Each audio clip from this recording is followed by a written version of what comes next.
Saudações, preclaros confrades, volto hoje num novo cenário, que não será este, apenas estou improvisando, pois a ansiedade é grande para voltar a gravar. Bom, vamos ao assunto. Irei falar sobre a questão da liberdade de expressão que é tanto debatida nos dias de hoje. E é debatida porque algumas pessoas estão se sentindo lesadas em não poderem discursar e expressar o seu pensamento. E por quem elas estão sendo impedidas? Se nós voltarmos a 1964 até 1985, as pessoas eram impedidas pela força do Estado, onde diziam que havia censura e de fato havia. E quem eram censurados? Eram as pessoas ditas de esquerda, não é? Onde não podiam ter um jornal de esquerda formal, entretanto haviam tantos não formais.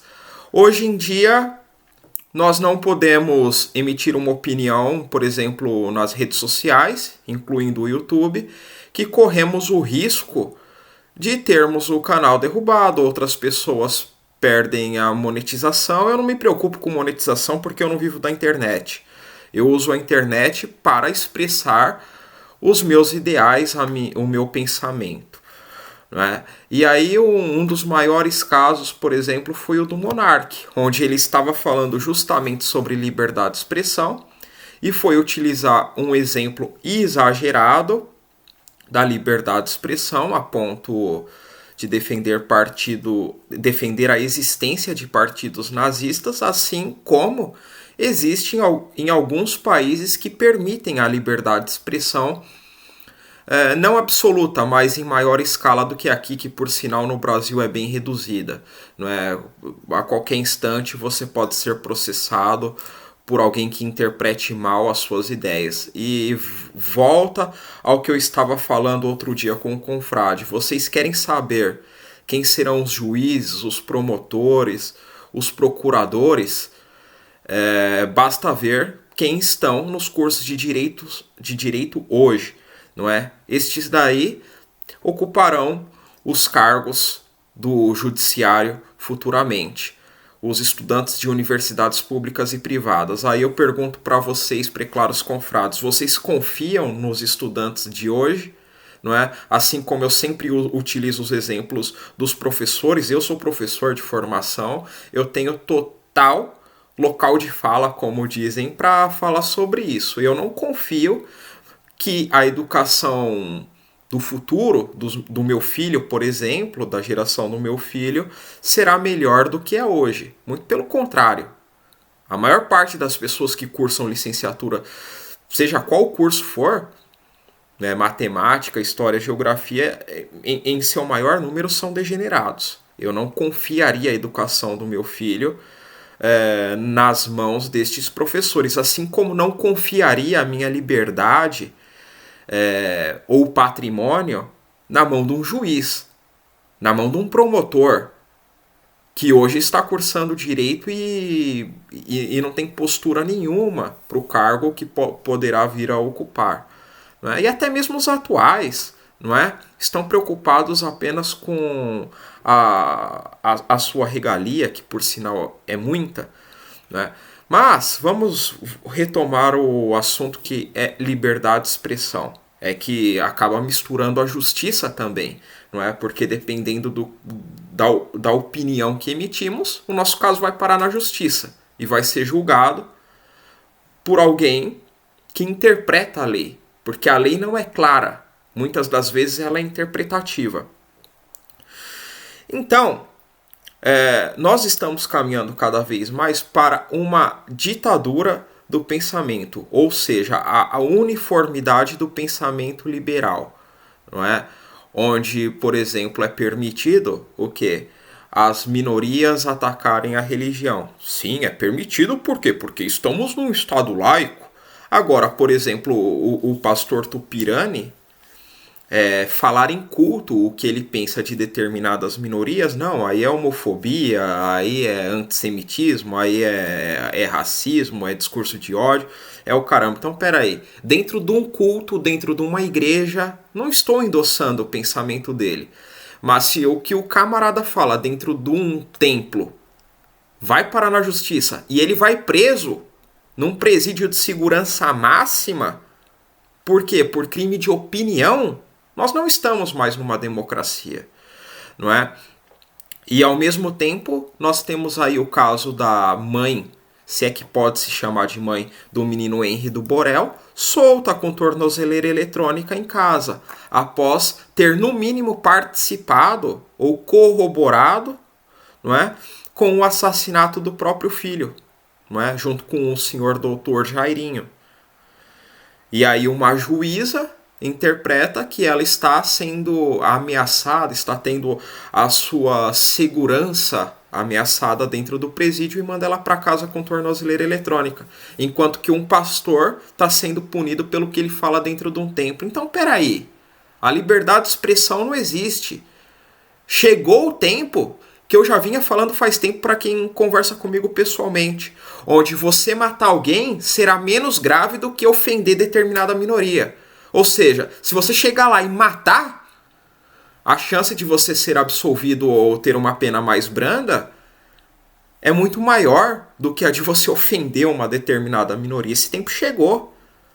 Agora, eu não sei como a sociedade vai conseguir suportar. Por isso que cada vez mais as pessoas estão afundadas em ansiedade, depressão, síndrome do pânico. Porque a pessoa fala um negócio na internet, ela pode perder o emprego, ela pode ter a sua reputação assassinada, ela pode ser ameaçada por milhões, milhares, milhões de pessoas, não é? Igual, não faz sentido nenhum o que ocorreu aqui na Assembleia Legislativa de São Paulo. Eu discordo completamente do pensamento do deputado Mamãe Falei, Arthur Duval, não é? Discordo completamente da viagem que ele fez até a Ucrânia, ou pelo menos ali a fronteira da Ucrânia. Por quê? Porque ele é um representante, querendo ou não, do Estado brasileiro, sendo deputado estadual por São Paulo. Ele abandona o seu cargo para quê? Para ir se meter numa aventura de guerra que o Brasil não está envolvido e já declarou status de neutralidade. Ou seja, numa dessa ele pode prejudicar o Brasil, já que ele é um representante do Brasil. Então, se ele fosse para ser cassado, eu defenderia a cassação dele por esse motivo. Agora, ele falar o que ele falou sobre as ucranianas, você pode achar feio, você pode achar nojento, você pode achar o que você quiser, ou inclusive até concordar.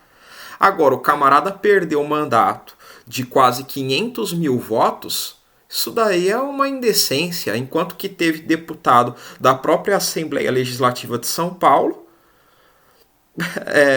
recebendo uma punição levíssima, né? Cometendo assédio dentro da Assembleia Legislativa de São Paulo, apalpando uma outra deputada, com as câmeras filmando, com tudo filmando, tudo registrado.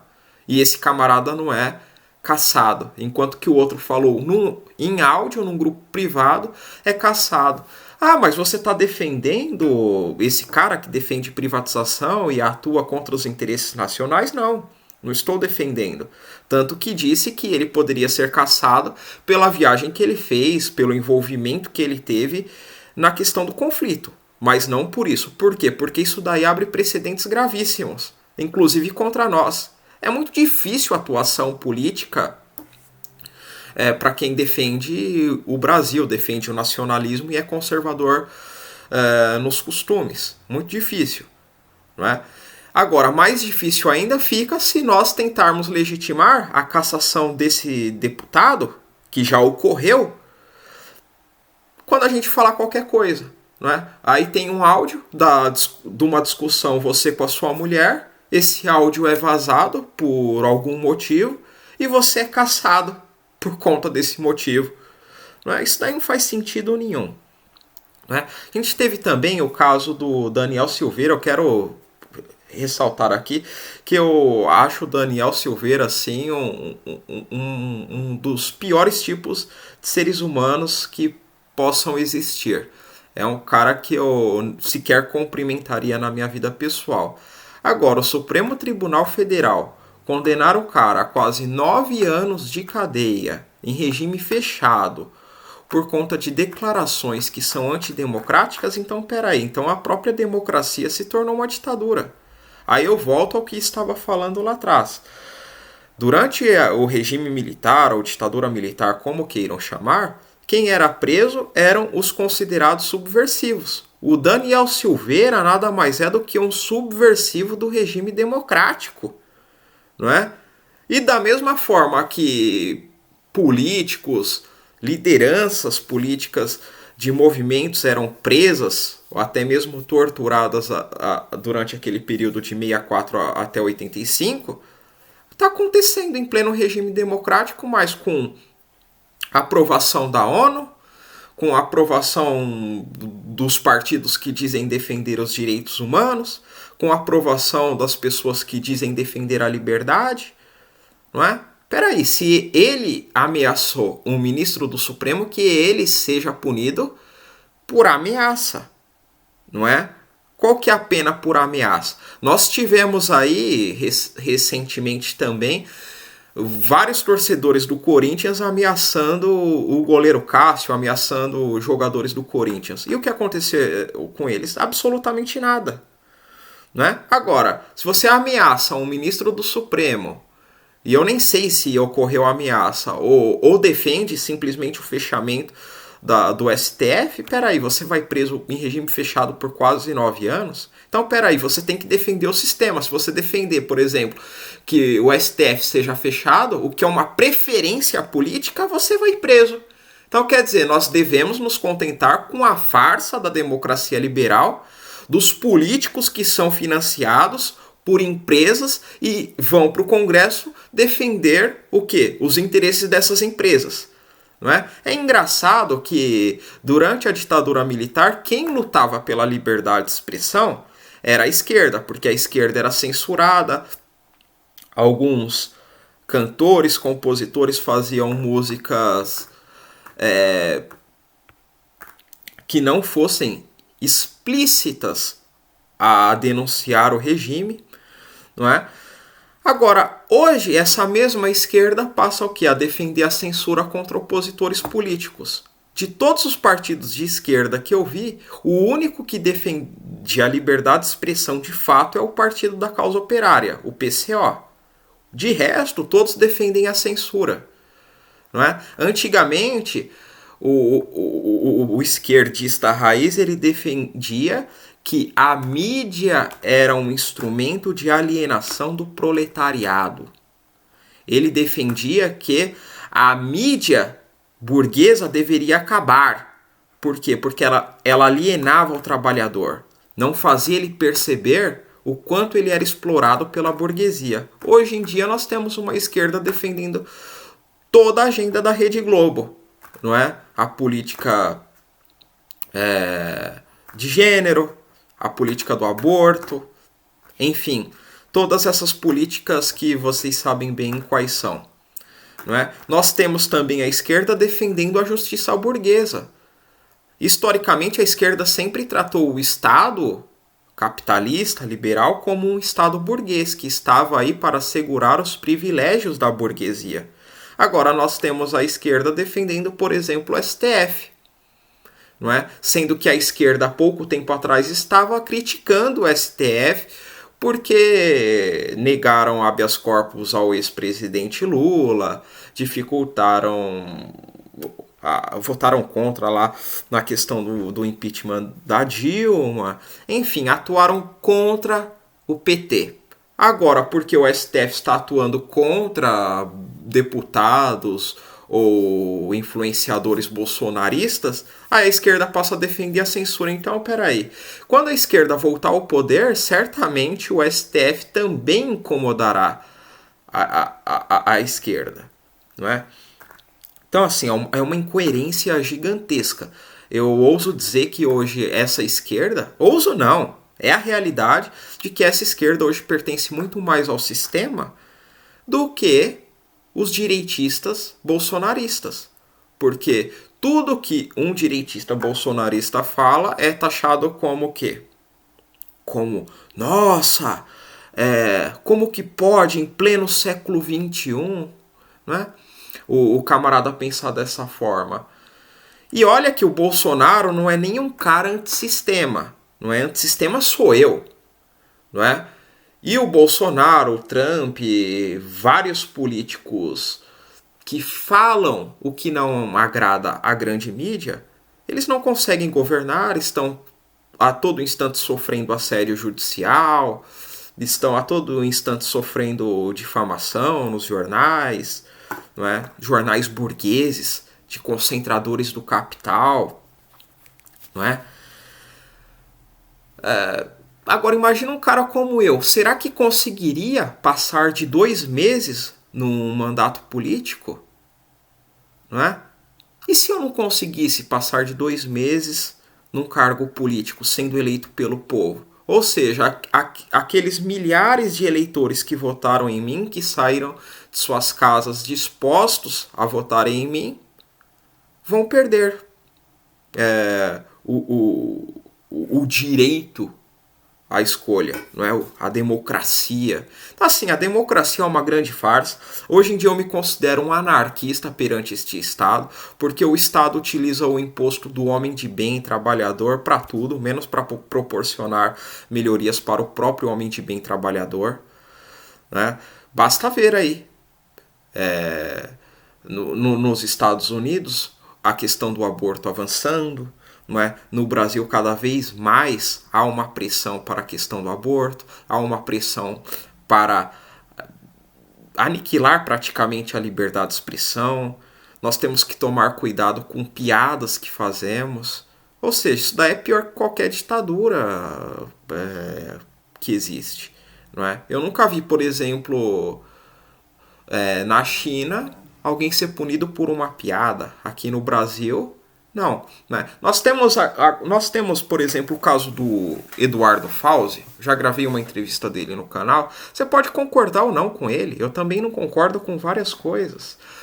Agora, o cara estar preso, ele ter sido colocado na Interpol por conta de um coquetel Molotov, enquanto que, reitero, a mãe, se é que pode se chamar de mãe, do Henri do Borel está em casa com tornozeleira eletrônica depois de ter feito o que fez com seu filho. Um dia após o seu filho morrer, ela foi no salão de cabeleireiro. Como é que pode? Como é que pode vocês também tolerarem a justiça brasileira?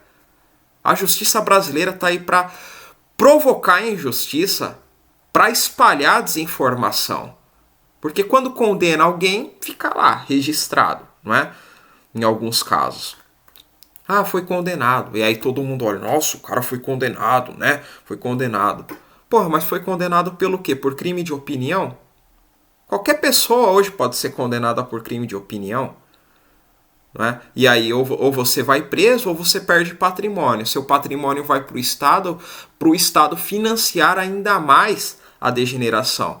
Então o que eu digo, o Estado hoje ele não está aí para defender o que nós tratamos aqui no canal, que é o que? O desenvolvimentismo, a soberania nacional, um desenvolvimento nuclear, uma melhor qualidade de vida. Nada disso. O Estado está aí para quê? Para servir como braço armado da plutocracia que defende essas agendas, não é? Ou seja, defender as políticas de Coca-Cola, de Google. Basta lembrar aqui, pô, no Ramadã teve homenagem ao Ramadã na página inicial do Google, não é? Nas festas judaicas teve homenagem às festas judaicas na página inicial do Google. E na Páscoa não se teve sequer uma menção, não é? Então mostra que ninguém dá a mínima para o cristão, ninguém dá a mínima para o homem de bem, ninguém dá a mínima para o trabalhador, que é quem mantém essa porcaria de sociedade, né? Então assim, eu tô cansado a ponto de não confiar também no YouTube. Tô com um canal no Rumble, né? E aí eu vou deixar o link na descrição para vocês se inscreverem, porque a qualquer momento o meu canal pode ser holocausteado. Por qual motivo? Nenhum, porque eu nem monetizo o canal. Mas